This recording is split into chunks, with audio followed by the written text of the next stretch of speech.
আমরা সরাসরি ওনার কাছে চলে যাই তার মূল্যবান বক্তব্য শোনার জন্য।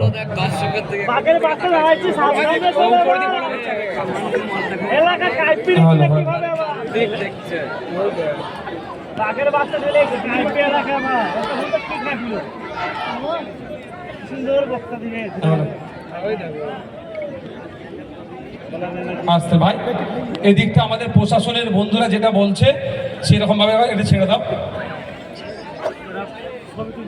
রেল লাইনের দিকে যারা আছেন আমি অনুরোধ করব, রেল চলাচলের কোনো রকম ভাবে না বিঘ্ন ঘটে, এবং আমাদেরও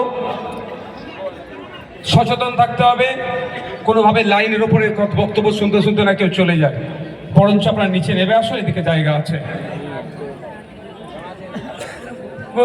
নিয়ে নেবো আমাদের স্যার আছেন, আসিফ স্যার আছেন, নেবেন।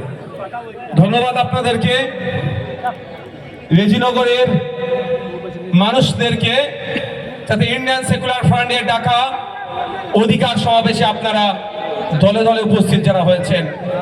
আমরা আজকাল দেখছি শাসক বলুন আর প্রধান বিরোধী দল বলুন, তাদের সভা সমাবেশ করতে গেলে বিরিয়ানির প্যাকেট গাড়ি ভাড়া দিয়ে মাঠ ভর্তি করা যায় না, আর উল্টে ইন্ডিয়ান সেকুলার ফ্রন্টের ডাকে যারা উপস্থিত হয় গাঁটের টাকা খরচ করে তারা উপস্থিত হয়।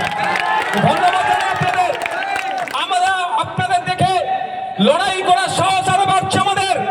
যত রকম সমাজে অন্যায় অনাচার চলছে, আমাদের আরো ভরসা আপনাদের দেখে হচ্ছে যে লড়াই আছি আমরা সহজেই দ্রুততার সাথে এই অন্যায়কে আমরা খুব সহজেই মেটাতে পারবো।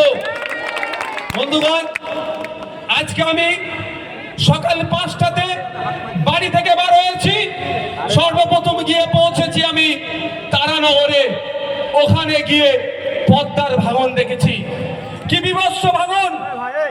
আর ওখানকার মায়ের